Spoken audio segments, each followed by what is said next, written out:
Technical treatment of language क्या होता है, और फिर कनेक्टिव नॉलेज, वही जो आपका फैक्चुअल नॉलेज होता है वो ये होता है।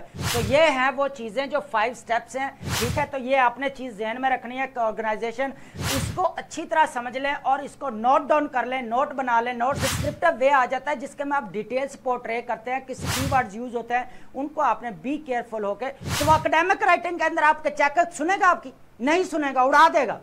Hello everyone, welcome to MC Study CSS platform, and as you know this platform is going to start a mega series of essay writing coupled with a foundation course of grammar and proficient English vocabulary. Basically this course is prepared with the consultation of mentors, CSS mentors, CSS PMS mentors, and I'm also. This course is designed to provide a solid grounding in the essential your concepts, skills and knowledge acquired for your academic knowledge.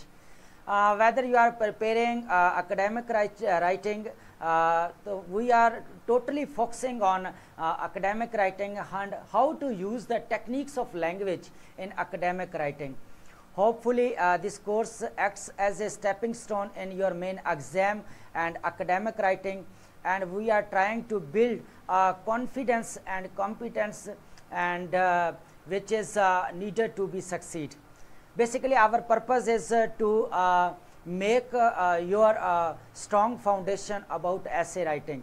So today we are going to start first lecture of mega series, and this lecture is about basically knowledge and analytical approach and discourse, forms of discourse, technical treatment of language, academic writing rather than journalism language, and connecting knowledge to language.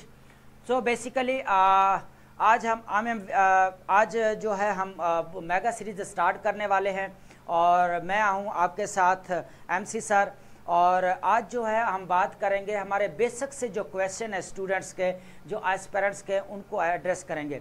हम ऐसे का structure पढ़ने से पहले कुछ basics हैं, कुछ fundamental requirements हैं आपके एग्जामिनर की, उस चीज़ को सामने रखते हुए हमने कुछ टर्म्स हैं, कुछ कीवर्ड्स हैं, उनके डेफिनेशंस को समझना है, उनकी अजेंस को समझना है, उनके यूसेज को समझना है, ताकि हम जो है ऐसे जब स्ट्रक्चर पढ़ें ऐसे का, तो उस वक्त जो है हमें चीज़ें जो है ईजीली जो है वो पिक हो जाएं। तो बेसिकली ये वो चीज़ें हैं जो बेसिक है, फाउंडेशन कह लें आपकी जो है वो रखने जा रहे हैं। और ये कोर्स जो है बेसिकली हमने स्टार्ट जो मेगा सीरीज़ की है, ये आपके बहुत सारे जो बेसिक्स है वो क्लियर कर देंगे ऐसे राइटिंग के, ठीक है।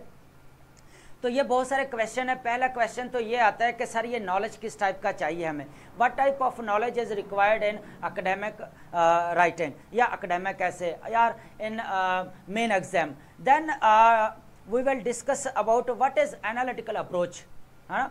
तो एनालिटिकल अप्रोच क्या है सर, यहाँ पे एनालिसिस है, वो एग्जाम के अंदर जो है हमारा पेपर जब चेक हो के आता है, फीडबैक मिलता है जी आपके जो एनालिसिस ठीक नहीं है, तो ये एनालिसिस को हम कैसे बिल्ड कर सकते हैं, ये बेसिकली है क्या चीज़, ये क्वेश्चन है। उसके बाद डिस्कोर्स है, कोहेरेंस के बारे में पढ़ाया जाता है, कोहेरेंट के बारे में पढ़ाया जाता है। तो ये वो चीज़ें हैं जो आपको जो है फीडबैक के अंदर बता दी जाती है, लेकिन होता क्या है एस्पेरेंट इन चीज़ को अंडरस्टैंड नहीं कर पाता कि ये वो बेसिक से फंडामेंटल्स हैं जो पढ़ने चाहिए, जो समझने चाहिए। अगर आप इन कीवर्ड्स को समझ लेते हैं, इनकी डेफिनेशन को समझ लेते हैं, इनकी अजेंस को समझ लेते हैं, तो आई होप कि आपके आधे मसाइल जो है ना ऐसे राइटिंग के वो ख़त्म हो जाएंगे, ठीक है। पहले मैं बता दूं, थोड़ा ओवरव्यू ले लेते हैं। आज हमारे लेक्चर का फर्स्ट लेक्चर है हमारे मेगा सीरीज़ का, इसके ओवरव्यू ले लेते हैं। और ये बेसिकली हम क्यों स्टार्ट करने जा रहे हैं, ऐसे स्ट्रक्चर क्यों नहीं स्टार्ट किया, तो ये सारे जो चीज़ें अभी मैंने पहले बताई हैं, तो ये वो बेसिक हैं। पहले हम ये चीज़ें सारी पढ़ेंगे, देन हम इन्हीं चीज़ों को आगे ऐसे स्ट्रक्चर जब पढ़ेंगे वहाँ पे लिंक भी करना है, वहाँ पे इन चीज़ों को कनेक्ट भी करना है और आपको जस्टिफाई करके देंगे, आपके अंदर क्लैरिटी लेके आएंगे कि बेसिकली जो हमने फर्स्ट लेक्चर जो पढ़ा था वो बहुत इंपॉर्टेंट है। ये टर्म्स आप समझ लें, आपके मसाइल से मैंने पहले भी कहा है, जो बहुत सारे इश्यूज़ हैं आपके वो ख़त्म हो जाएंगे, जो आपको फीडबैक के अंदर मिलते हैं, ठीक है। फर्स्ट ऑफ ऑल हम बात देखेंगे कि ये नॉलेज, सबसे पहले जो हम बात करेंगे ये नॉलेज क्या है, नॉलेज की डेफिनेशन देखेंगे, फिर उसके बाद टाइप्स ऑफ नॉलेज, ये पहले फैक्ट्स एक टाइप है, सेकंड टाइप देयर कनेक्शन, ये दूसरी टाइप है, ठीक है, एक ये चीज़ है। उसके बाद हम देखेंगे एनालिटिकल अप्रोच, ये एनालिसिस क्या होता है इस चीज़ को हम डिस्कस करेंगे।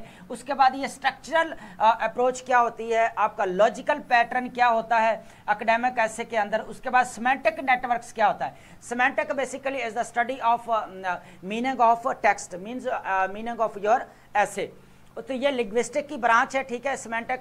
उसके बाद हम बात करेंगे डिस्कोर्स, ये फंडामेंटल रिक्वायरमेंट है आपके एग्जामिनर की, और अभी हम इसको जो है वो पिक ले ली है हमारे पास्ट पेपर की। ये जो मेन हेडिंग्स जो ऊपर दी होती हैं आप कभी गौर से पढ़ें, अगर आप पढ़ लें तो आपके बेसिक जो है वो क्लियर हो जाएंगे, ठीक है।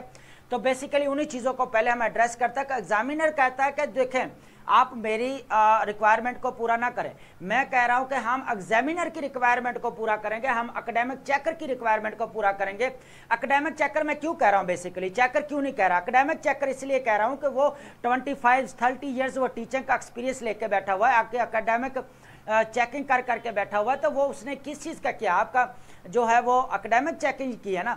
तो चेकर तो कोई भी हो सकता है, तो हमें क्या चाहिए, हमारा जो रीडर है वो एकेडमिक रीडर है या एकेडमिक चेकर है, तो हम यहाँ पे एकेडमिक चेकर की बात करेंगे। उसके बाद है जी हमारा कॉन्टेक्चुअल मीनिंग जो होता है वो कैसे हमने क्लियर करना होता है, टेक्स्ट एनालिसिस जो होता है वो कैसे होता है। उसके बाद कोहेरेंस और कोहेजन, ये दो चीज़ें तो आप हर जगह फीडबैक जहाँ पे भी मिलता है ना, ये चीज़ें तो आपको 100% जो है वहाँ पे मिलेंगी कि ये कोहेरेंस नहीं है आपके जो है वो कोहेजन नहीं है, आपका सेंटेंस स्ट्रक्चर ठीक नहीं है, आपका डिस्कोर्स ठीक नहीं है। तो ये सारी चीज़ें जो है ये वो बेसिक है जो ऐसे पढ़ने से पहले हमें जो है अंडरस्टैंड करनी पड़ेंगी, ठीक है। मैं एक कहता हूँ अपने पेन और पेजेस उठा लें, उसके ऊपर आप ये नोट्स बनाना शुरू कर दें ताकि आपको बार बार आके जो है वो चीज़ों को सुनना ना पड़े। अगर आपको क्लैरिटी नहीं हो रही तो फिर भी आप दोबारा आके सुन सकते हैं। चलें जी, उसके बाद हम बात करेंगे फॉर्म ऑफ डिस्कोर्स क्या होता है। बेसिकली इस बात को, ये एग्जामिनर की मेन रिक्वायरमेंट है, और अभी हम देखेंगे मेन हेडिंग्स जो वो देता है उसको हम अंडरस्टैंड करते नहीं है, पहले ऐसे का स्ट्रक्चर पढ़ना स्टार्ट कर देता है। बेसिक तो हमें फंडामेंटल तो पता ही नहीं होता है, और ये फंडामेंटल क्या किए जा रहे हैं, एडवांस लेवल पे जाके करके पढ़ाए जा रहे हैं। बेसिकली ये स्टैंडर्डाइजेशन ऑफ ऐसे होता है जो हमें पहले बेसिक्स चीज़ें को जो है जानना, उसके बारे में नाउ हाउ होना बहुत ज़रूरी है, ठीक है। उसके बाद हम बात करते हैं टेक्निकल ट्रीटमेंट ऑफ लैंग्वेज क्या होता है। ये बहुत इंपॉर्टेंट चीज़ है। अगर आपको लैंग्वेज की टेक्निकलिटी का पता है ना, तो देन आपके जो है ना अच्छे तरीके से जो है आप ऐसे के टॉपिक को है जो मेन एग्जाम के अंदर डील कर सकते हैं, ठीक है। अगर आपको लैंग्वेज की टेक्निकलिटी का नहीं पता तो देन आपके लिए जो है वो मसाइल ही मसाइल हैं, ठीक है। उसके बाद हम बात करेंगे एकेडमिक राइटिंग और जर्नलिज्म की लैंग्वेज और स्लैंग्स। ये आजकल जो ट्रेंड चल रहा है ना, इस चीज़ के ऊपर हम जो है वो थोड़ा सा रोशनी डालेंगे। उसके बाद हम बात करेंगे कनेक्टिंग नॉलेज टू लैंग्वेज। आपके पास नॉलेज आ जाता है, आपके पास एनालिसिस होता है, लेकिन इन सारी चीज़ों को लैंग्वेज के जरिए जो हम कैसे कनेक्ट करते हैं इस चीज़ को हम समझेंगे, ठीक है। तो ये बेसिक से हैं, ये मैंने थोड़ा ओवरव्यू दे दिया। अब इनको जो है आगे हम डिटेल्स के साथ वो पढ़ने लगे हैं, ठीक है। तो आप अपनी छोटी छोटी, ये मैं बार बार कह रहा हूँ कि ये पॉइंट्स अपने पास जो है वो नोट करते जाइए, ताकि ये चीज़ जो है वो बार बार आपको दोबारा आके ना सुनना पड़े, ताकि आपके जो क्लैरिटी है वो आपके अंदर आ जाए, ठीक है, कि ये डेफिनेशंस है तो आपकी सारी चीज़ें जो है वो हल हो सकती हैं। अब हम बात करते हैं जी आगे। फर्स्ट है जी हमारे पास बेसिकली नॉलेज। सबसे पहले हम जो बात डिस्कस करेंगे वो है हमारे पास नॉलेज की। थोड़ा डेफिनेशन देख लेते हैं कि ये नॉलेज क्या होता है। पहले तो इस चीज़ को क्लियर कर लेना, इसकी डेफिनेशन को समझ ले। नॉलेज बेसिकली होता है आपकी अवेयरनेस, ठीक है। ये अवेयरनेस होती है, या आप कह सकते हैं फेमिलैरिटी होती है।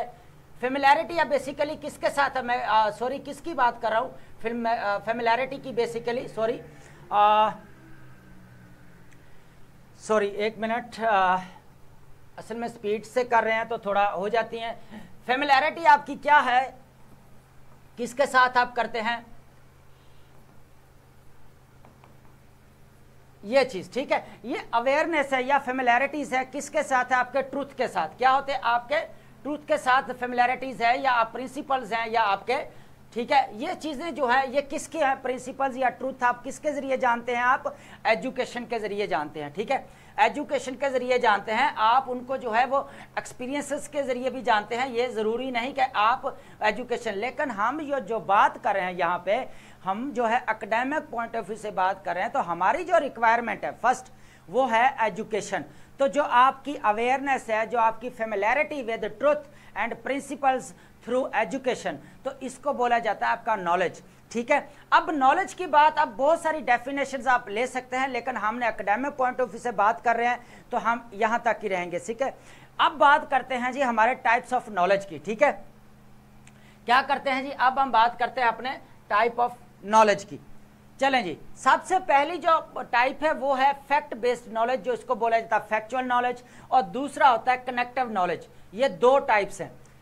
You know very well about a prestigious writer of academic writing. I am talking about Bernard Russell. Bernard Russell कहता है कि जो नॉलेज है वो आपका टू टाइप का होता है। देखिए नॉलेज की बहुत सारी टाइप्स हैं। Knowledge has multi faceted types, including practical knowledge है, एजुकेशनल नॉलेज है, आपका बिजनेस नॉलेज है, आपका फिलोसफिकल नॉलेज है, लेकिन हम यहाँ पे बात कर रहे हैं एकेडमिक पॉइंट ऑफ व्यू से, ठीक है।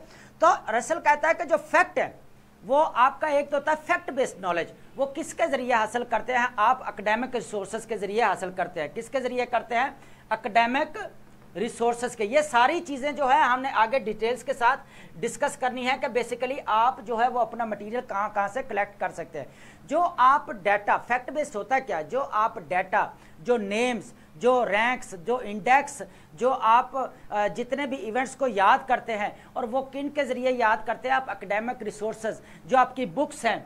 सबसे पहले जो आपकी बुक्स हैं, रिसर्च आपके क्या हैं जी, रिसर्च आर्टिकल्स हैं आपके, ठीक है। उसके बाद आपके पास क्या है, रिपोर्ट्स हैं, ठीक है। उसके बाद आपके पास एकेडमिक वेबसाइट्स हैं, ठीक है। आजकल तो चैट जीपीटी आ गया है ना। उसके बाद क्या है हमारी एकेडमिक। ये वो चीजें हैं जहां पे हमारे फैक्ट्स जो है वो हम इकट्ठे करते हैं। ये होता है फैक्चुअल नॉलेज, आप जहां पे डाटा जो है वो जो है कॉन्ग्रीगेट करते हैं, ठीक है। उसके बाद हम बात करते हैं, अगर आपके पास फैक्ट आ जाता है, रसल कहता है कि अगर फैक्ट आ जाते हैं, हम रसल की भी बात साथ साथ, वो कहता है कनेक्टिव नॉलेज, कि बेसिकली जो आपके पास फैक्ट है, how to connect your facts in logical pattern, in order and in sequence. आप उनको जो है लॉजिकल पैटर्न के अंदर कैसे देंगे, अगर आप, ये चीज है, ठीक है। दो चीजें, अगर आपके पास नॉलेज है तो अगर आपके पास, लेकिन अगर आप मेन एग्जाम में उसको आपस में कनेक्ट नहीं कर पाएंगे तो फिर आपका मसला क्या होगा, वहां पे आपका जो है कोई फायदा नहीं होता इतना नॉलेज जो है आप फैक्ट्स एंड फिगर इकट्ठे करने का, अमेलगमेट करने का। उसकी रीजन क्या है कि आपको पता नहीं है कि कनेक्ट कैसे करना है, ठीक है, आपस में। तो दो चीजें होनी चाहिए। एस्पेरेंट में प्लीज अपने माइक ऑफ कर लें जी, ठीक है जी, थैंक यू। सबसे पहले हमने क्या पढ़ा, नॉलेज। नॉलेज की डेफिनेशन क्या है, अवेयरनेस या familiarity with truth through education, तो ये होती है। दूसरे बाद हमने पढ़ा कि टाइप्स ऑफ नॉलेज, जो हमें what type of knowledge is required in academic, कैसे, तो किस तरह का चाहिए। एक होता है जो आप लिख के आते हैं ना, जो आप कई बार मैं पेपर की एवेल्युएशन कर रहा होता तो वहां पे जो है ना एक चीज आ रही होती है, जो सुपरफिशियल नॉलेज। सुपरफिशियल नॉलेज ये क्या बला है, कौन बताएगा।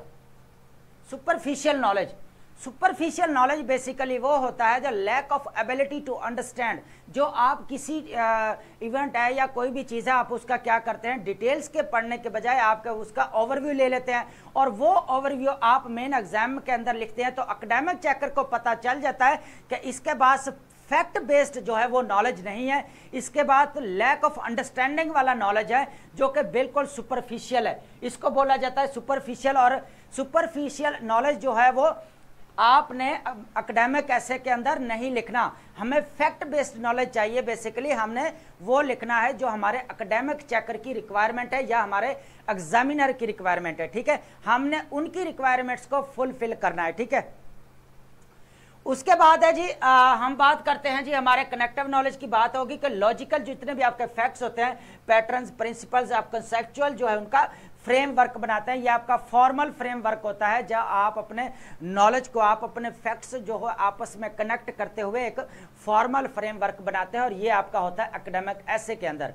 ठीक है, तो अगर आपको आगे हम ऐसे का स्ट्रक्चर पढ़ने वाले हैं, अगर आपको पता ही नहीं है नॉलेज का, तो उधर में आगे जितना मर्जी आपको मेंटोर्स है या मैं हूँ, कोई भी है, कोई भी आपको ऐसे का स्ट्रक्चर पढ़ा के थक जाए बेचारा, लेकिन आपकी हालत वहाँ पे वहाँ, उसकी रीज़न क्या है कि आपको बेसिक जो है बुनियादी चीज़ें जो है वो आपको पता होनी चाहिए। कीवर्ड्स की डेफिनेशन का पड़ता है। एक और चीज़ मैं आपको बता दूं, यहाँ पे जब भी कोई वर्ड जब भी कोई वर्ड पढ़े ना आप, उसकी डेफिनेशन लाजमी जो है वो पढ़ें, उसके बाद उसका यूसेज देखें कि ये नेगेटिव सेंस में यूज हो रहा है या पॉजिटिव सेंस में यूज हो रहा है। ठीक है, तो आपका नॉलेज उसके जरिए भी पॉलिश हो रहा था, क्योंकि आपके वर्ड ही होते हैं जो आपके नॉलेज को जो है आगे कन्वे करते हैं। ठीक है, तो सबसे पहले जो है हमारे पास नॉलेज होना चाहिए। नॉलेज की डेफिनेशन होगी है, उसके बाद हम बात करेंगे फैक्चुअल नॉलेज की क्या होती है। बात कर ली हमने, फैक्ट बेस्ड डाटा होता है, ठीक है, जिसके अंदर आप डेट्स होते हैं, फार्मूलाज, नेम्स, ये सारी चीज़ें, और फिर कनेक्टिव नॉलेज, वही जो आपका फैक्चुअल नॉलेज होता है वो ये होता है। तो रसल कहता है ये दो टाइप्स होती है जो आपके नॉलेज की होती है, जो एकेडमिक राइटिंग के अंदर हमें हेल्प आउट करती हैं। ठीक है, तो यहाँ तक क्लियर है नॉलेज वाली, और नॉलेज और टाइप्स, किस टाइप का हमें नॉलेज चाहिए। सुपरफिशियल नॉलेज जो है वो हमें नहीं चाहिए, एंड ओवरव्यू वाला नॉलेज वहाँ पे नहीं चाहिए। इसीलिए तो आज रेशियो भी तो देख लें ऐसे की जो पासिंग रेशियो बहुत कम है। ठीक है, चलें जी, उसके बाद हम बात करते हैं, नेक्स्ट है जी हमारा एनालिटिकल अप्रोच। सबसे पहले हम एक चीज़ की डेफिनेशन देख लेते हैं कि आपका एनालिसिस क्या होता है। पहले हम इस बात को तो क्लियर कर लेना कि आपका एनालिसिस क्या होता है। Analysis basically quality of understanding, interpreting and evaluating, then आप उसकी क्या करते हैं, डिसीजन मेकिंग करते हैं किसी टॉपिक की। कोई भी आपको टॉपिक या इशू दे दिया जाता है तो उसके ऊपर आप करते क्या है, पहले आप अंडरस्टैंड करते हैं, फिर इसको ब्रेक डाउन करते हैं कंपोनेंट्स के अंदर, फिर उन कंपोनेंट्स को क्या करते हैं आप इंटरप्रेट करते हैं, और जब इंटरप्रेट हो जाता है फिर एवेलुएट करते हैं कि इसके advantage, disadvantage, cause and effects क्या है, फिर आप जाकर डिसीजन मेकिंग करते हैं। तो फर्स्ट स्टेप जो होता है वो क्या होता है, एनालिसिस की समझ आएगी ये क्या होता है, अंडरस्टैंड करना, इंटरप्रेटिंग करना, एवेलुएटिंग करना, डिसीजन मेकिंग। अब एनालिटिकल अप्रोच की बात करें तो एनालिटिकल अप्रोच का एक स्टेप है, उसके बाद हम इसको लैंग्वेज के साथ कनेक्ट करेंगे कि इसका बेसिकली हमें जो ऐसे लिखना है उसके अंदर कैसे जो है एनालिसिस को बिल्ड किया जाता है। सबसे पहले टू अंडरस्टैंड, उसके बाद सेकंड नंबर पर है टू इंटरप्रेट, क्या करते हैं आप इंटरप्रेट करते हैं। ठीक है, थर्ड पे आप क्या करते हैं, टू अवेलुएट करते हैं, सॉरी सेकंड नंबर पर जो है वो आप ब्रेक डाउन करते हैं यहां पे, सॉरी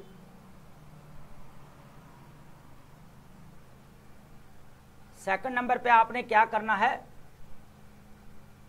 दोबारा कर लेते। सेकंड नंबर पे आपने क्या करना है, ब्रेक डाउन करना होता है। कोई भी टॉपिक है आपके पास, ठीक है, आप उसका क्या करते हैं, ब्रेक डाउन करते हैं। थर्ड नंबर पे आप क्या करते हैं, इंटरप्रेट करते हैं, जो आपने ब्रेक डाउन किया होता है इंटरप्रेट उसको करते हैं। फिर देन जो है फोर्थ नंबर पे आपका क्या चले जाता है जी, अवेलुएट करते हैं। ठीक है, अवेलुएट करते हैं, उसके बाद आप फिफ्थ नंबर पे क्या करते हैं, अपनी डिसीजन मेकिंग करते हैं कि ये डिसीजन मेकिंग है मेरी। ठीक है, ये है जी 5 स्टेप्स, और इन 5 स्टेप्स को जो है हमने कनेक्ट करना है लैंग्वेज के साथ। ठीक है, अब एनालिसिस की बात समझ आ गई कि आपको सबसे पहले जो है वो अंडरस्टैंडिंग होनी चाहिए, उसके बाद आपको ब्रेक डाउन कर सकें उसको, उसके बाद उसका इंटरप्रेट कर सकें, देन जो इंटरप्रेट किया हुआ कंपोनेंट्स को उनको आप क्या करते हैं, एवेलुएट करते हैं, और देन आप क्या करते हैं, डिसीजन मेकिंग करते हैं। अब इसको जो है ये आप एनालिसिस समझ आ गई, आपका जितने भी पॉइंट्स हैं अंडरस्टैंडिंग से लेके आपका डिसीजन मेकिंग था, आपने उसको स्ट्रक्चरल फॉर्म देना है। और स्ट्रक्चरल जब फॉर्म देंगे तो ये ग्रामर के रिलेटेड बात कर रहा है कि जो आपका सिंटैक्स है वो बहुत इंपॉर्टेंट है। Syntax is the branch of the linguistic, and syntax means the study of sentence structure की बात कर रहा है। तो सेंटेंस स्ट्रक्चर, आपका सेंटेंस क्या है, बेसिकली आपका सेंटेंस स्ट्रक्चर को बोला जाता है। यहाँ पे किसको बोला जाता है जी, आपके सेंटेंस स्ट्रक्चर्स जितना भी होता है उसको बोला जाता है। क्या ये एनालिसिस आपका सेंटेंस स्ट्रक्चर के जरिए सही कन्वे हो रहा है, मीनिंग आप यहाँ पे आ जाएगा उसके बाद ये जो आप जितना भी पढ़ते हैं, पहले आप डिसीजन मेकिंग कर लेंगे अंडरस्टैंड करने के पहले, या इंटरप्रेट या ब्रेक डाउन करने से पहले आप डिसीजन मेकिंग करते हैं, नहीं ना, सबसे पहले आप क्या करते हैं, टॉपिक को अंडरस्टैंड करते हैं, जब देन उसको जो है ब्रेक डाउन करते हैं। टॉपिक को अंडरस्टैंड करके देन आप ब्रेक डाउन करेंगे, फिर उसको इंटरप्रेट करेंगे, एवेल्युएट करेंगे, देन आप डिसीजन मेकिंग करते हैं। तो आपने लॉजिकल पैटर्न रखना है। ये होता क्या है कि ये आपका फॉर्मल फ्रेमवर्क होता है। मैं यहाँ पे एक बात कह दूं कि आपका फॉर्मल फ्रेमवर्क होता है जो लैंग्वेज कंस्ट्रक्शन में जो है वो क्या होता है यहाँ पे आपका किया जाता है, लैंग्वेज कंस्ट्रक्शन के थ्रू जो है वो होता है, ठीक है। अब थर्ड नंबर पे हम बात करते हैं हमारी बहुत इंपॉर्टेंट सिमेंटिक। एक है आपका सिंटैक्स, एक है सिमेंटिक्स। ये दोनों जो है ब्रांचेस लिंग्विस्टिक की हैं। सिमेंटिक का मतलब होता है द मीनिंग ऑफ, सिंटैक्स का मीनिंग, सिंटैक्स का क्या है जी meaning, meaning of text, meaning of text. Text से मीन्स यहाँ पे आप ले भी ले सकते हैं, जो आप ऐसे लिखते हैं उसकी बात है, मीनिंग ऑफ योर ऐसे। उसका क्या मीनिंग जो है एनालिसिस करते हुए आपने लैंग्वेज जो यूज की है, क्या उसका मीनिंग जो है आगे आप कन्वे कर पा रहे हैं एकेडमिक चेकर को, क्वेश्चन ये है। तो आप क्या करते हैं, सेमेंटिक नेटवर्क बनता है जिसमें आप वर्ड यूज करते हुए, सेंटेंस स्ट्रक्चर यूज करते हुए आप अपना मीनिंग जो है एनालिसिस करते हुए आप अपना मीनिंग कन्वे करते हैं, ठीक है। तो ये हैं वो चीज़ें जो 5 स्टेप्स हैं एनालिटिकल अप्रोच के, और इनको इसके साथ जो हम लैंग्वेज के साथ कनेक्ट करेंगे, और ये लैंग्वेज फिर जाके हमारी क्या होती है आगे मीनिंग को जो है वो कन्वे करती है, चाहे सिंटैक्स है चाहे हमारा सिमेंटिक है। सिंटैक्स क्या होता है, स्टडी ऑफ सेंटेंस स्ट्रक्चर, और सिमेंटिक क्या होता है the study of meaning of your text या ऐसे, ठीक है। यहाँ तक क्लियर एंड एनालिटिकल अप्रोच, ठीक है, आप समझ आ गई है। एनालिसिस क्या होता है, कंपैरिजंस भी करते हैं, सिमिलैरिटीज भी देखते हैं, आप डिफरेंशिएट भी क्रिएट करते हैं, देन उनको आपस में कनेक्ट भी करते हैं। तो ये सारी चीज़ें जो है वो आपके एनालिसिस में आती हैं, ठीक है। चलें जी, अब हम बात करते हैं मेन जो है इसको सामने रखते हुए हमने आगे सारी डिटेल्स को है पोर्ट्रे करना है। सबसे पहले जी हम बात करते हैं जो मेन ऐसे के अंदर जो रिक्वायरमेंट है वो कहता है आउटलाइन बनाओ, देन कॉम्प्रिहेंसिव ऐसे होना चाहिए, थर्ड नंबर पे वर्डिंग जो है वो इतनी होनी चाहिए, और फिर गिवन टॉपिक कोई भी दिया। उसके बाद फोर्थ नंबर पे जो बार बार मैंने अभी बात की थी ना फॉर्म्स ऑफ डिस्कोर्स की पीछे, कि ये वो रिक्वायरमेंट है, इसको सामने, ये एग्जामिनर है आपका, एग्जामिनर जो आपका एग्जाम बना रहा है, पेपर बना रहा है, उसकी बात कर रहे हैं, ये फोर्थ नंबर है। तो जब आप फॉर्म्स ऑफ डिस्कोर्स कैसे समझेंगे अगर आपको डिस्कोर्स की डेफिनेशन का नहीं पता, डिस्कोर्स होता क्या है उसके बारे में नहीं पता, तो फिर आपके लिए मुश्किल हो जाएगा। फॉर्म ऑफ डिस्कोर्स कौन सा हो सकता है आपका, एक्सपोजिशन हो सकता है, आर्गुमेंटेशन हो सकता है, डिस्क्रिप्शन हो सकता है, नरेशन हो सकता है। तो ये वो चीज़ें हैं जो आपकी क्या है फॉर्म ऑफ डिस्कोर्स में आती हैं, ठीक है। उसके बाद ये हम डिटेल्स के साथ आगे देख रहे हैं, यहाँ पे सिर्फ ये आपको बता रहा हूँ कि हमने इसको सामने रखते हुए एग्जामिनर को हमने चीज़ें जो है वो लर्न करनी है। उसके बाद हमारे पास ऑर्गेनाइजेशन है। सबसे पहले हम ऑर्गेनाइजेशन देखेंगे कि जो ऐसे की ऑर्गेनाइजेशन है, स्ट्रक्चर है, उसके कैसे होता है। दूसरे बात हम रेलिवेंस देखेंगे, क्या हमने जितना भी अभी नॉलेज पीछे पढ़ा है ना, नॉलेज जितना भी पढ़ा है क्या वो रेलिवेंट है हमारे टॉपिक के, या सुपरफिशियल नॉलेज तो नहीं है, ठीक है। तो ये चीज़ वो होती है, ठीक है। उसके बाद हम क्लैरिटी देते हैं। क्लैरिटी की बात होती है जब हम एनालिसिस कर रहे होते हैं, नीचे आपके सिंटैक्स और सिमेंटिक की बात हुई है, तो यहाँ पे जो हमने जितने भी एनालिसिस करते हुए स्टेप्स यूज करते हुए आपने क्या करते हैं, क्लैरिटी देते हैं अपने टॉपिक की एकेडमिक चेकर को, ठीक है। तो यहाँ तक क्लियर है। उसके बाद एक मेन चीज़ मैं आपको बता दूं, कैंडिडेट क्या करते हैं कि ये जो क्वेश्चन नंबर है वहाँ पे मेन एग्जाम में ये छोड़ देते हैं, सिर्फ आप क्या करते हैं टॉपिक जो होता है उसका जो नाम लिख लेते हैं, ऐसे का नाम लिख के आप क्या करते हैं स्किप कर देते हैं। वहाँ पे नंबरिंग जो 1 2 है या 3 है वो नंबरिंग नहीं करते, तो ये भी एक इशू है, ठीक है। मॉक टेस्ट लिया तो उसके अंदर क्या हुआ कि बच्चों ने नंबरिंग की नहीं, टॉपिक का नाम लिख के आगे आज से स्टार्ट कर दिया, तो ये काम नहीं करना। उसके बाद जो एग्जामिनर की रिक्वायरमेंट है कि आपने कोई भी पेज यूज़ करने के बाद जो आपके बाकी पेजेस हैं उनको आपने ब्लैंक नहीं छोड़ना, उनको आपने क्रॉस कर देना है। तो ये होता है क्या है, क्या एग्जाम के अंदर बैठे निगरान बेचारे क्या करते हैं, आपके शीट्स को चेक कर रहे होते हैं, बार बार कह रहे होते हैं क्रॉस कर दें, क्रॉस करते हैं। वहाँ पे अब क्या है, कोई बहुत सारे हाल के अंदर स्टूडेंट्स होते हैं जो बेचारे नहीं करते, लेकिन वो फिर निगरान जो बैठे होते हैं वो फिर उनको क्रॉस करते हैं, तो ये करना है। दूसरा, आपने जो है कोई भी एक्स्ट्रा क्वेश्चन जो है वो अटेम्प्ट नहीं करते। एक बात तो ये हो गई। अब हम ज़रा इनकी डिटेल्स देखते हैं ये क्या चीज़ें हैं। बेसिकली ये जो ऑर्गेनाइजेशन और ये रेलिवेंस 5th नंबर पे है, इसको हमने बेसिकली जस्टिफाई करना है टेक्निकल जो हमारा टेक्निकल ट्रीटमेंट है ना लैंग्वेज का, टेक्निकल ट्रीटमेंट ऑफ लैंग्वेज, हम उसकी बात कर रहे हैं कि वहाँ पे आपने इसको कनेक्ट करेंगे, ठीक है। तो ये आपने चीज़ ध्यान में रखनी है कि ऑर्गेनाइजेशन, रेलिवेंस एंड क्लैरिटी जो है कैसे लेके आनी है, ठीक है। चलें जी, अब हम चलते हैं हमारे नेक्स्ट पॉइंट की तरफ, डिस्कोर्स। पहले हम डिस्कोर्स की डेफिनेशन देखेंगे, देन फिर जो है हमने आगे चलना है। बेसिकली डिस्कोर्स जो होता है ना, वो आपकी एक बातचीत होती है, गुफ्तगू को बोला जाता है, ठीक है। बेसिकली आप कॉन्वर्जेशन को भी बोल सकते हैं। अगर हम इसके इंग्लिश की बात करें और हमारे एकेडमिक पॉइंट ऑफ से बात करें तो क्या करेंगे, a way of talking with your academic checker. होता क्या है कि ये जो डेफिनेशन है, डिस्कोर्स बेसिकली क्या होता है, आपका बातचीत या गुफ्तगू को बोला जाता है, और सिनोनिम कॉन्वर्जेशन को बोला जाता है। लेकिन डेफिनेशन को देखें, वे of talking with your academic checker, तो ये डिस्कोर्स होता है। और ये डिस्कोर्स जो है वो आपकी अम्ब्रेला टर्म है। मैं आपको अभी एक चीज क्लियर कर दूं कि ये आपकी अम्ब्रेला टर्म है। इसके अंदर 3 चीजें आती हैं जो हमने अभी पीछे की।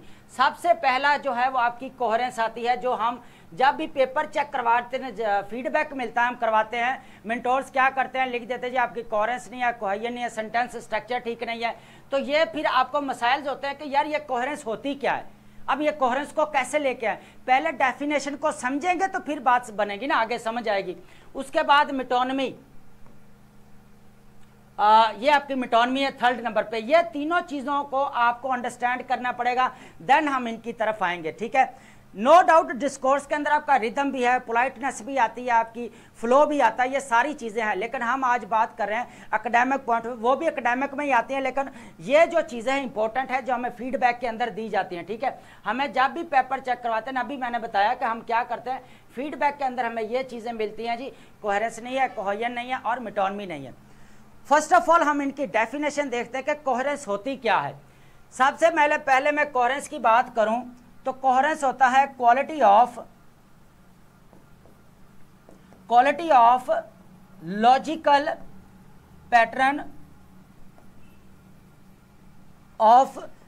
Pattern of your ideas. उसके बाद बात करते हैं आपके थॉट्स की, बात आ जाती है कि आपके थॉट्स होने चाहिए। उसके बाद है जी आपका लास्ट पे आर्गुमेंट्स। ये होते हैं आपकी कोहेरेंस, इसको बोला जाता है कोहेरेंस। कोहेरेंस क्या होता है, quality of logical pattern of your thoughts, of your ideas, of your argumentation in academic essay. तो ये होती है बेसिक आपकी डेफिनेशन। अगर ये आइडियाज, ये आर्गुमेंटेशन, अगर आप इनको कैसे, अगर आपको पता ही नहीं है तो आप मेन पैराग्राफिंग कर रहे हैं, मेन एग्जाम में बैठे पैराग्राफिंग कर रहे हैं, तो आप कैसे इन चीज़ों को अंडरस्टैंड करेंगे। या आप मॉक टेस्ट दे रहे हैं, आपको फीडबैक मिल रहा है, कोहेरेंस नहीं है, तो अब ये कोहेरेंस की डेफिनेशन है। अब हम देखते हैं कोहेजन की डेफिनेशन। कोहेजन बेसिकली आपका लेक्सिकल स्ट्रक्चर होता है। क्या होता है जी आपका लेक्सिकल स्ट्रक्चर, ठीक है। ये आपका क्या होता है जी, लेक्सिकल स्ट्रक्चर को बोला जाता है, जो it is related to grammar. ये बेसिकली जो होता है सेंटेंस स्ट्रक्चर जो होता है, क्या ये जो आपका सेंटेंस स्ट्रक्चर है आपकी कोहेरेंस को मेंटेन कर पा रहा है, क्या ये सेंटेंस स्ट्रक्चर आपके थॉट्स, आपके आर्गुमेंट्स और आपके आइडियाज को एकेडमिक चेकर को सही प्रेजेंट कर रहा है, उसको क्लैरिटी दे रहा है, ठीक है। ये समझ आ रही है आप बात की मैं क्या कर रहा हूं, ठीक है। ठीक है जी, गर्मी बहुत है जी, एसी भी कहाँ काम कर रहा है। चलें जी, यहाँ पे एक लॉजिकल पैटर्न होता है आपके थॉट्स का, जो होती है वो पैटर्न जो होता है वो सेंटेंस स्ट्रक्चर के जरिए जो है वो आगे उनकी कनेक्टिविटी जो आपस में हो रही थी उसको आगे कन्वे किया जा रहा है। बेसिकली ये वो चीज़ें हैं जो मैं कोहेरेंस कोहेजन उस वक्त आती है जब आपके पास फैक्चुअल नॉलेज होता है, उनके आपस में हाउ टू कनेक्ट वाली बात है। तो ये वही चीज़ है कि कोहेरेंस जब आती है जब आपके थॉट्स है, आपके पास नॉलेज है, उसको कनेक्ट कैसे करना है आपस में, ठीक है। सॉरी। उसके बाद हम बात करते हैं मेटोनमी की। मेटोनमी जो है ये बेसिकली तीनों जो है आपके लिटरेरी टर्म्स हैं, ठीक है, लिटरेरी टर्म्स हैं। तो 3rd नंबर पे क्या है हमारे पास मेटोनमी। मेटोनमी जो होते हैं हमारे कीवर्ड्स होते हैं जो हम टॉपिक के रिलेटेड होने चाहिए। जो हमारे कीवर्ड्स होते हैं बेसिकली वो क्या होने चाहिए, टॉपिक के रिलेटेड होने चाहिए। बेसिकली मेटोनमी इसको बोला जाता है। कीवर्ड जो मेटोनमी है, कीवर्ड्स हम कहाँ यूज़ करते हैं, उनकी डेफिनेशंस है, उनकी अंडरस्टैंडिंग है, वो कहाँ यूज़ करते हैं हम सेंटेंस स्ट्रक्चर के अंदर। और ये मीनिंग जो किसके होते हैं, आपकी थॉट्स होते हैं, आपके आइडियाज़ होते हैं, उनके मीनिंग होते हैं कि यार ये इंग्लिश में मीनिंग है, आप ये कन्वे करने हैं। तो ये कीवर्ड्स जो आपके सेंटेंस स्ट्रक्चर में यूज़ हो रहे होते हैं वो आपके सेंटेंस स्ट्रक्चर क्या होता है, फिर आपके थॉट्स को, आपके आर्गूमेंटेशन को जो है वो क्लैरिटी के साथ जो है वो एकेडमिक चेकर तक पहुंचा देता है। तो ये होता है आपका डिस्कोर्स। ये तीन चीजें होने के बाद, कोहेरेंस होने के बाद जो आपका एकेडमिक चेकर है वो टेक्स्ट को जो है इजीली टेक्स्ट एनालिसिस कर लेता है। फिर होता है क्या, लैंग्वेज जो आपने पैटर्न लिखा हुआ है, जो आपका सेंटेंस स्ट्रक्चर है, जो आपकी कोहेरेंस है या आपने वर्ड यूज किया हुआ वो ठीक है। फिर उसके बाद सब टेक्स्ट डिस्कवरी होती है। इसमें रिवीलिंग जो आप अंडरलाइनिंग जो मैसेज आप कन्वे कर रहे होते हैं, जो लैंग्वेज के लिटरल इंटरप्रिटेशन के बियॉन्ड होते हैं, तो आप वो चीज़ को वो क्लैरिटी करता है अगर ये तीनों चीज़ें आपको क्लैरिटी के साथ पता होती है। तो उसके बाद कॉन्वर्जेशन स्टडी होती है। कॉन्वर्जेशन स्टडी वही होती है कि डिस्कोर्स होता है, आपका बातचीत करने का अंदाज होता है, वे ऑफ टॉकिंग होता है विद योर एकेडमिक चेकर। उसके बाद वर्बल एक्सचेंजेस होते हैं, जितनी भी बातचीत हो रही होती है उसकी बात कोहेरेंस कोहेरेंस सारी। उसके बाद कॉन्टेक्चुअल मीनिंग आ जाता है। कॉन्टेक्चुअल मीनिंग वो होता है जब आप कोहेरेंस कोहेरेंस मेटोनमी को मेंटेन रखते हैं और देन उसका कॉन्टेक्चुअल मीनिंग बनता है, और वो मीनिंग जो है फिर आपके एकेडमिक चेकर तक जाता है। तो ये होता है आपका डिस्कोर्स। इसको अच्छी तरह समझ लें और इसको नोट डाउन कर लें, नोट बना लें, नोट्स अपने, ताकि ये बार बार चीज़ें जो है आपके देखें, ये वो चीज़ें हैं जो आपकी टेल एंड तक जो है वो जान नहीं छूटेगी इनसे। आप देख लें कि एलोकेशन हो जाती है, उसके बाद भी जो है आपको डिस्कोर्स अपना मेंटेन रखना पड़ेगा। ठीक है, चलें जी।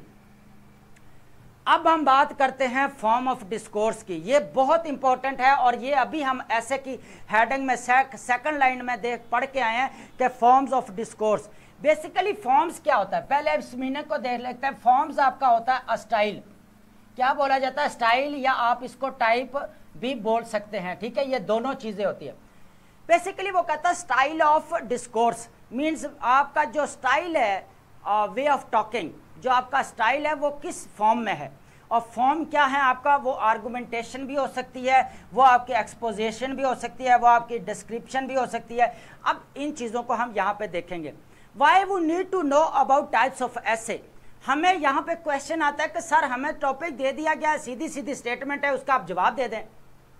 लेकिन एक बात उसने क्लैरिटी दे दी है कि फॉर्म ऑफ डिस्कोर्स, उसने बेसिकली आपको एथिकली बात करने का एक तरीका दे दिया, मेथड दे दिया, स्ट्रक्चर दे दिया है कि आपने how to communicate with your academic checker, और इन विच फॉर्म, आप कौन सी फॉर्म में बात कर रहे हैं, एक्सपोजिटरी वे में बात कर रहे हैं, या डिस्क्रिप्टिव वे में बात कर रहे हैं, रिफ्लेक्टिव वे में बात कर रहे हैं, एब्स्ट्रैक्ट वे में बात कर रहे हैं, आर्गुमेंटेटिव वे में बात कर रहे हैं, या आप वट एवर एनालिटिकल वे में बात कर रहे हैं, किस वे में बात कर रहे हैं आप एकेडमिक चेकर के साथ, ये एग्जामिनर कहता है। एग्जामिनर कहता है कि आप एकेडमिक चेकर के लिए जो है वो चीज़ें जो है इजी करके दें। आप जो है एक सीधा मेरे पास एक ही बात है कि बेसिकली एग्जामिनर आपको बात करने की तमीज़ सिखा रहा है कि आपने जो बात करनी है ना एकेडमिक चेकर में के साथ, उसमें आपने फॉर्मल स्ट्रक्चर अडॉप्ट करना है। फॉर्मल स्ट्रक्चर अडॉप्ट करने के बाद देन जो है आपने एकेडमिक चेकर के साथ बात करनी है। अब फर्स्ट देखते हैं, अगर तो आपका आर्गुमेंटेटिव वे है तो उसमें आप करते क्या है कि आप अपने आर्गुमेंट्स या एविडेंसेस होते हैं उनको लॉजिकल वे के साथ आप क्या करते हैं, कन्विंस करते हैं। किसको कन्विंस करते हैं, आप अपने चेकर को जो है वो कन्विंस करते हैं, परसुएड करते हैं कि बेसिकली मेरा ये स्टांस है, मैंने ये पोजीशन ली है, फेवर में ली है या ऑपोजिट में ली है या अगेंस्ट में ली है, जो भी है वट एवर, जो भी आपका स्टांस है उसमें आप जस्टिफाई करते हैं, अपने एविडेंसेस देते हैं, लॉजिकल जो है आप रीजनिंग होती है वो आप देते हैं कि ये मैं कन्विंस कर रहा हूँ, ये आर्गूमेंट्स है मेरे। तो ये एक आपको स्ट्रक्चर मिल जाता है। वो बार बार एग्जामिनर कह रहा है कि आप एक आध स्ट्रक्चर अडॉप्ट करें ताकि उस वे में आप बात करें। होता क्या है, 10 या 15 मार्क्स क्यों आते हैं, उसकी वजह यह है कि जो आप स्ट्रक्चर, उसकी रिक्वायरमेंट, टॉपिक की रिक्वायरमेंट है कि मुझे आर्गुमेंटेटिव फॉर्म में लिखो, लेकिन आप किस वे में लिख देते हैं, एक्सपोजिटरी वे में लिख देते हैं। तो क्या वो, अब आप बताएं, एकेडमिक चेकर इस चीज़ को एक्सेप्ट करेगा? वो ये चीज़ नहीं बोलेगा ये अनएथिक्स है, इसको तो बात करने की तमीज़ नहीं है, इसको तो स्ट्रक्चर आइडेंटिफिकेशन नहीं है। इसका मतलब error in identification of your topic. आप होता क्या है कि जब आप टॉपिक की जो आइडेंटिफिकेशन उसके अंदर एरर है, आपको पता नहीं चल रहा कि सही जो इसका स्ट्रक्चर क्या है। तो फॉर्म ऑफ डिस्कोर्स पढ़ने का मतलब ये होता है, या टाइप्स ऑफ ऐसे पढ़ाने का मतलब ये होता है कि आपको जो है वो स्ट्रक्चर मिल जाता है, एक फॉर्मल फ्रेमवर्क मिल जाता है, उसमें फिर जो है आप कम्युनिकेट करते हैं आप अपने एकेडमिक चेकर के साथ। फिर अगर डिस्क्रिप्टिव एक्सपोजिटरी वे होता है तो उसमें आपको प्रोसेस दे दिया जाता है या एक आइडियाज दे दिए जाते हैं, उसको फिर आप क्या करते हैं, एक्सप्लेन करते हैं। ठीक है, क्या करते हैं, एक्सप्लेन करते हैं। फॉर एग्जांपल आपके इश्यूज हैं, प्रॉब्लम्स हैं, कोई भी चैलेंजेस है, आप उनको क्या करते हैं, एक्सप्लेन करते हैं। ये टाइप्स ऑफ ऐसे का हम जो 4th है या 5th नंबर पे लेक्चर है उसके वहाँ पे हम चीज़ों को डिटेल्स का साथ देखेंगे। Basically why we need to know about types of essays इन मेन एग्जाम्स, क्यों ज़रूरत है। तो ये फॉर्म्स ऑफ डिस्कोर्स है, मैं पहले भी कह दें कि ये फॉर्म्स ऑफ डिस्कोर्स हैं। बेसिकली आपको स्ट्रक्चर मिल जाता है जो आप एकेडमिक चक्कर के साथ कम्युनिकेट करते हैं। उसके बाद आपके पास डिस्क्रिप्टिव वे आ जाता है जिसके में आप डिटेल्स पोर्ट्रे करते हैं, किसी एक्सपीरियंस की करते हैं या कोई सब्जेक्ट होता है उसकी आप क्या करते हैं, डिटेल्स जो है वो पोर्ट्रे करते हैं। हूबहू जो डिटेल्स होती हैं, फैक्चुअल इंफॉर्मेशन होती है जो वो आप ऐड कर देते हैं। ये बेसिकली आपका फॉर्म्स होते हैं कि आप किस वे में जो है वो आप कम्युनिकेट कर रहे हैं एकेडमिक चक्कर, क्या जो आपका वे अडॉप्ट किया गया है वो टॉपिक के रिलेटेड है या टॉपिक के जो है वो अगेंस्ट है। तो इस चीज़ को चेक करते हुए फिर वो है जो करता है, ठीक है। उसके बाद ये अब ये चीज़ें क्लियर होगी कि फॉर्म ऑफ डिस्कोर्स क्यों पढ़ना ज़रूरी है। तो ये हमारी एकेडमिक एग्जामिनर की रिक्वायरमेंट है, ठीक है। अब बात करते हैं टेक्निकल ट्रीटमेंट ऑफ लैंग्वेज। मैंने अभी यहाँ पे बात की थी पीछे, आपको पता है कि मैंने कहा था कि ऑर्गेनाइजेशन को ये वर्ड जो है और उसके बाद रेलिवेंसी को जितने भी हैं इसके, और उसके बाद मैं एक और चीज़ की क्लैरिटी। तो ये सारी चीज़ें, तीनों चीज़ों को अब यहाँ पे हमने लिंक करना है। होता क्या है कि टेक्निकल ट्रीटमेंट क्या होता है आपके लैंग्वेज। टेक्निकल ट्रीटमेंट होता है फर्स्ट नंबर पे है आपके जॉर्गन्स, उसके बाद आपके पास क्या है टर्मिनोलॉजीज जो आप क्या करते हैं, यूज करते हैं किसके अंदर, अपने पैराग्राफ के अंदर या अपने एकेडमिक पूरे ऐसे के अंदर। होता क्या है कि ये आपके जॉर्गन्स और टर्मिनोलॉजीज जो हैं क्या वो टॉपिक के रिलेटेड है, वो टॉपिक से बियॉन्ड तो नहीं है। तो होता क्या है, तो एक स्पेसिफिक वोकेबलरी होती है, कीवर्ड्स होते हैं जो टॉपिक का रिलेटेड होते हैं। हमने वो यूज़ करते हुए अपना जो है आगे जो है अपना एनालिसिस है या फॉर्म ऑफ डिस्कोर्स है या हमारा डिस्कोर्स है, एनालिसिस है, नॉलेज है, उसको जो है हमने आगे प्रेजेंट करना है किसके ज़रिए, टर्म्स एंड जॉर्गन्स के ज़रिए, जितनी टर्मिनोलॉजीज यूज़ हो रही है। अगर आप जॉर्गन्स और टर्मिनोलॉजीज